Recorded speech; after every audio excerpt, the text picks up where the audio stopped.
নিজের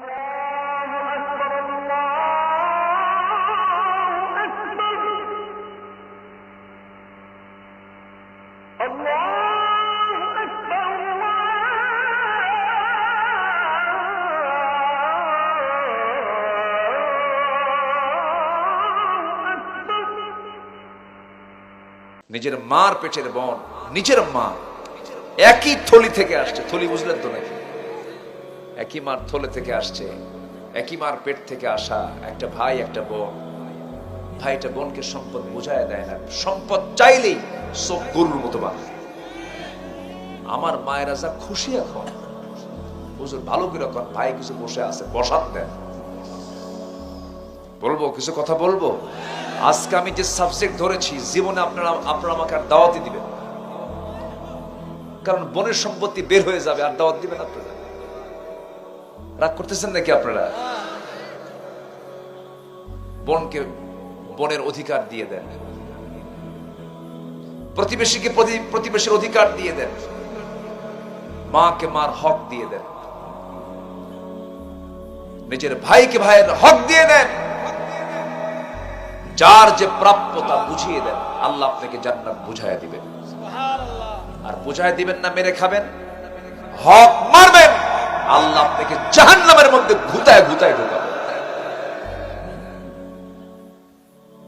এই কথাগুলো আমার না আল্লাহ?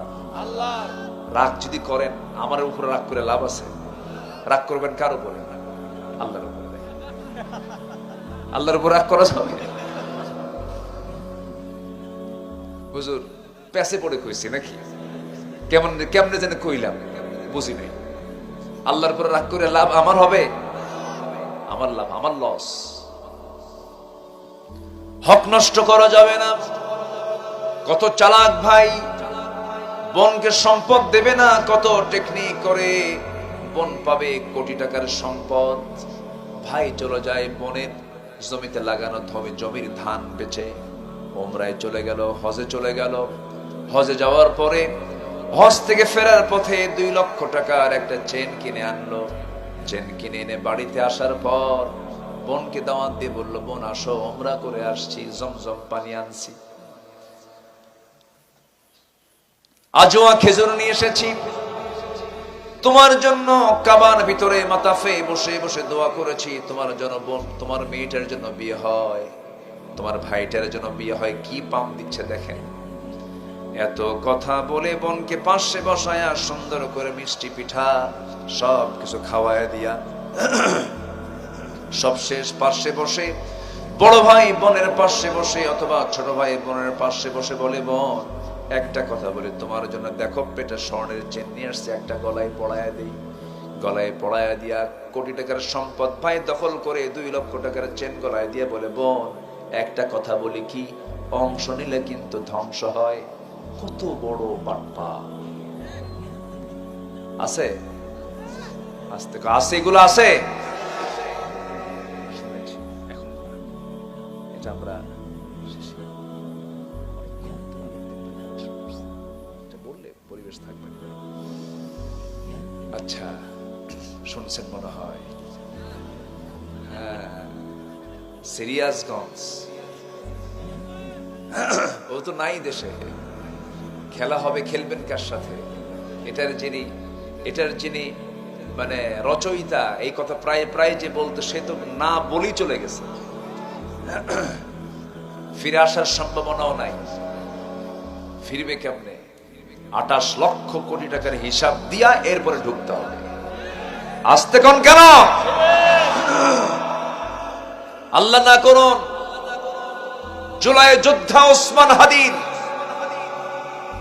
জীবনের যদি তার লাশ যদি বের হয়, কোন অপরাধী পার পাবে না, ঠিক কিনা? পরাজিত শক্তির আক্রমণে আক্রান্ত আজকে ওসমান হাদি চোরাগুপ্তা করে হামলা করে রক্তাক্ত করতে পারো, কিন্তু আদর্শের পতন তোমরা কখনো ঘটাতে পারবা না। সম্মানিত ভাইয়েরা, সম্মানিত বন্ধুগণ, তাহলে হক কি আমরা নষ্ট করব? হক নষ্ট করা যাবে? আপনি একটা মানুষকে হত্যা করলেন, তার ছেলে আছে, মেয়ে আছে, বউ আছে, বউটাকে বিধবা, ছেলেটাকে সন্তানকে এতিম, মাকে অসহায় করে একটা লাশ বানায় ফেললাম, তোমার জন্য জাহান্নাম। তোমার জন্য কি? জাহান্নাম। এজন্য কোন হক আমরা নষ্ট করব না। জোরে বলি ইনশাআল্লাহ। আজকে আলোচনার সাবজেক্ট কি বলেন? হক, অধিকার, রাইটস। আমরা অধিকারকে কখনো নষ্ট করব না। যার যা পাওয়া তা আমরা দিয়ে দেব। টুপি থাকার জায়গা কোথায়? বলেন কোথায়? টুপি মাথায় না দিয়ে হাঁটুতে দিলে কাম হবে? হবে না। জুতা থাকে কোথায়? যদি গলায় দিয়ে দেন হবে? হবে না। যার যেটা দরকার, যেখানে দরকার তার সেখানেই দিয়ে দিতে হবে। এটাই হচ্ছে হক, অধিকার।